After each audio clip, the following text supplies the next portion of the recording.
Os antigos ficariam horrorizados se vissem como seus ensinamentos foram deturpados.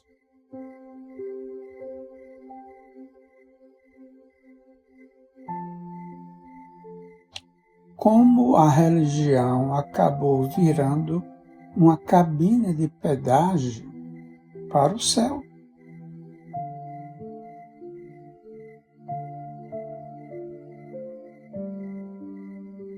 Como soldados vão para a guerra, acreditando que Deus está do lado deles.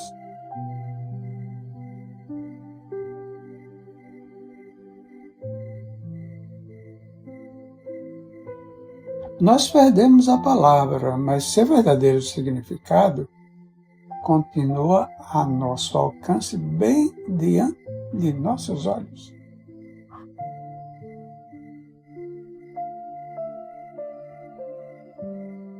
Ele existe em todos os textos duradouros, da Bíblia ao Bhagavad Gita, passando pelo Alcorão e muitos outros.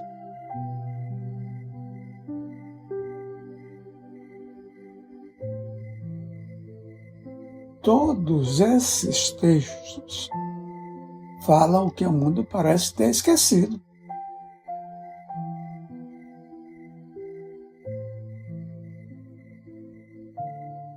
Que cada uma dessas obras, à sua maneira, está sussurrando baixinho exatamente a mesma mensagem. Não sabeis que sois deuses?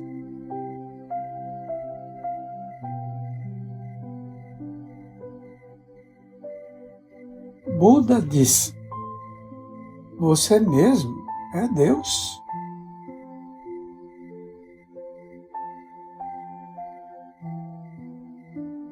Jesus ensinou que o reino de Deus está entre vós e chegou até nos prometer que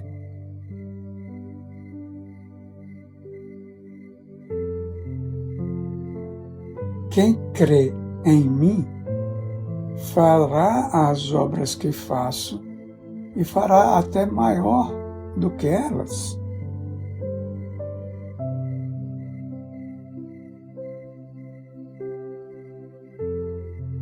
Até mesmo o primeiro antipapa, Hipólito de Roma, citou a mesma mensagem dita pela primeira vez pelo erudito gnóstico Monôimos. Abandone a busca por Deus. Em vez disso, procure por Ele, tomando a si mesmo como ponto de partida.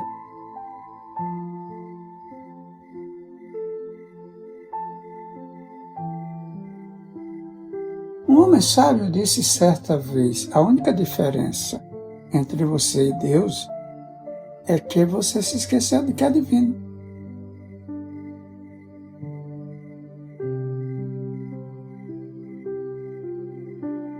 Adoraria acreditar que somos divinos, mas não vejo deuses andando sobre a terra.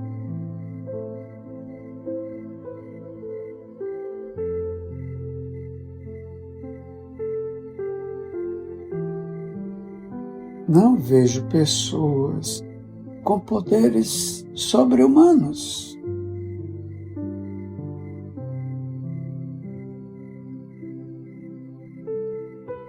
Você pode citar os supostos milagres da Bíblia ou qualquer outro texto religioso.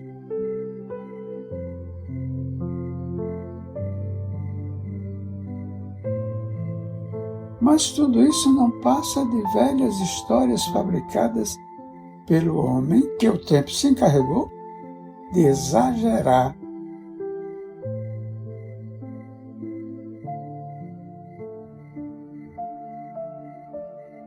Pode ser, ou talvez seja preciso que a nossa ciência alcance a sabedoria dos antigos.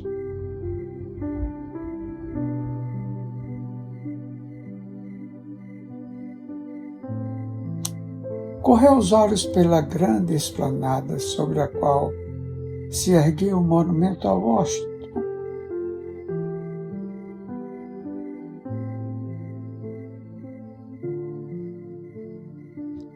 O espaço que circundava o obelisco era feito inteiramente de pedra branca.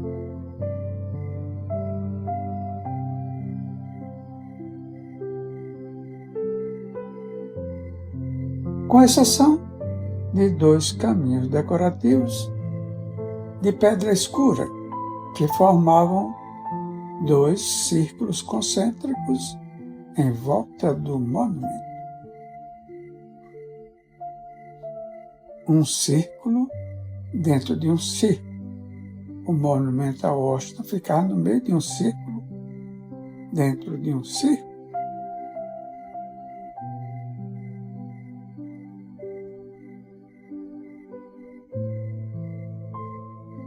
É o grande circunponto, o símbolo universal de Deus na encruzilhada dos Estados Unidos. Eu estava começando a ver aquela criação, como o que era de fato.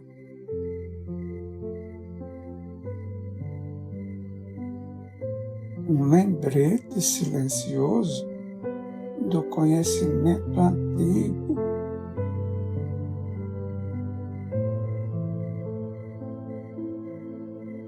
Um ícone do homem esclarecido, bem no centro de uma grande nação.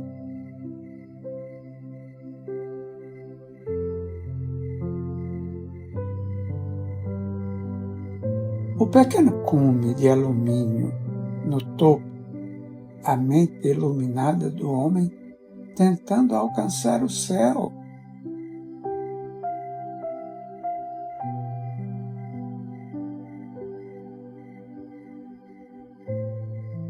Este teto é absolutamente incrível.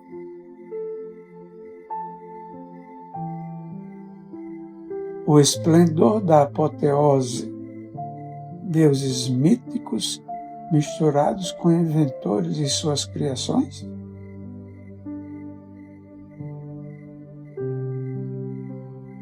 E pensar que esta é a imagem no centro do nosso Capitólio.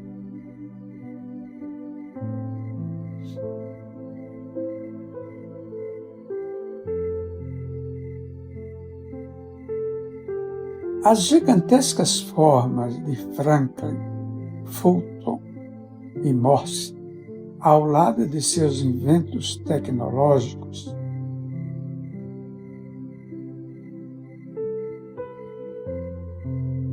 um arco-íris brilhante se projetava a partir desses personagens para George Washington, que subia aos céus em cima de uma nuvem.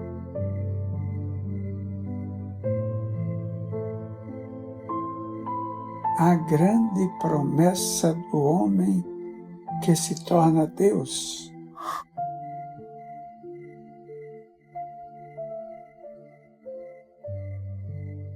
É como se toda a essência dos antigos mistérios estivesse pairando sobre a rotunda.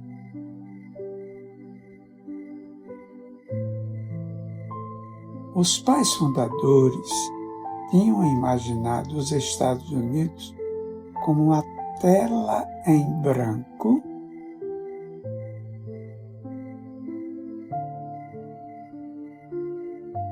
um campo fértil sobre o qual poderiam lançar as sementes dos mistérios.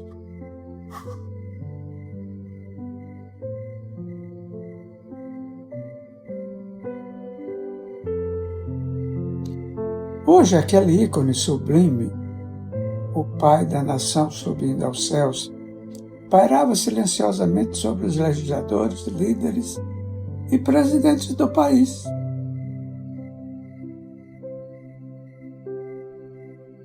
Um lembrete arrojado, um mapa para o futuro, a promessa de um tempo em que o homem iria evoluir a uma maturidade espiritual completa.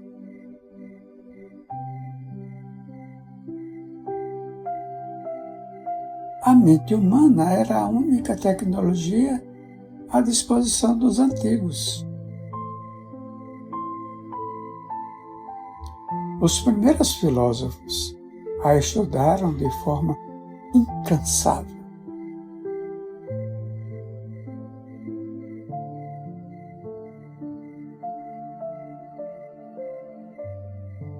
Os textos antigos são obcecados pelo poder da mente humana.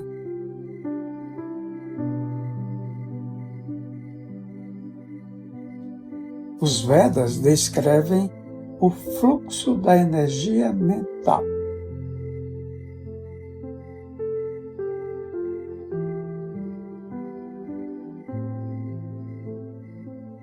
A Peixe Sofia fala sobre a consciência universal.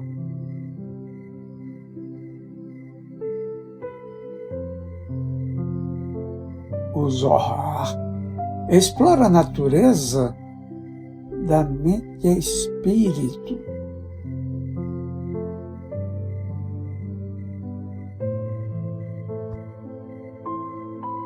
Os textos xamanísticos predizem a influência remota de Einstein em termos de cura à distância.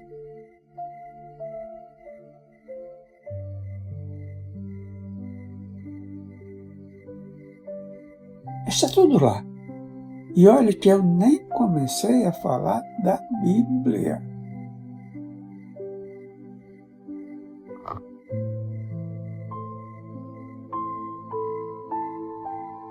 Leia alguns dos textos esotéricos de Newton sobre as Escrituras.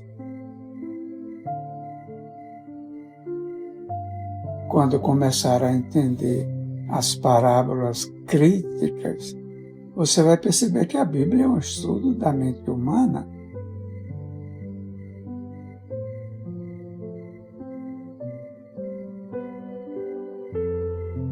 Quando a Bíblia nos diz que devemos construir nosso templo e fazer isso sem ferramentas e sem ruído,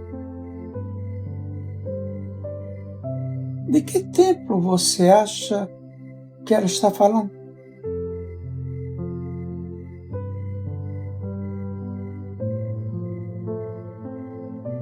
O texto diz que o nosso corpo é um templo.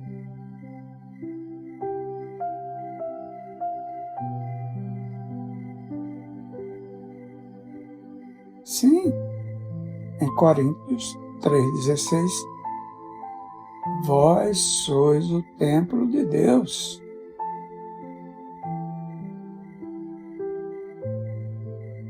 E o Evangelho segundo João diz exatamente a mesma coisa.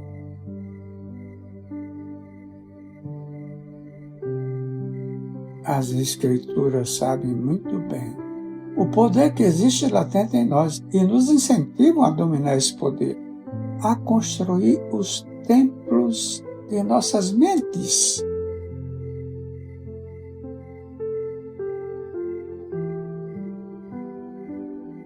A substância mágica que caiu do céu para alimentar os famintos.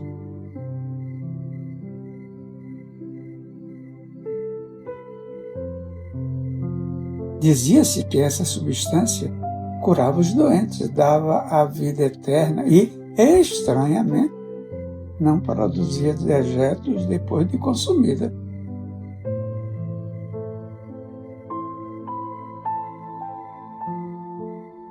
Um alimento que caiu do céu, que cura o corpo por magia, que não gera dejetos?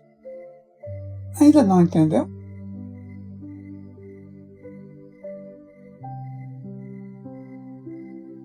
Templo é um código para corpo. Céu é um código para a mente.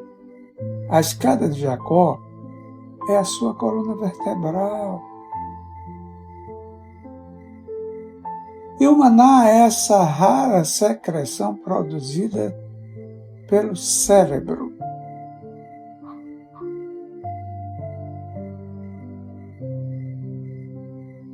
Quando você vir essas palavras cifradas nas Escrituras. Preste atenção.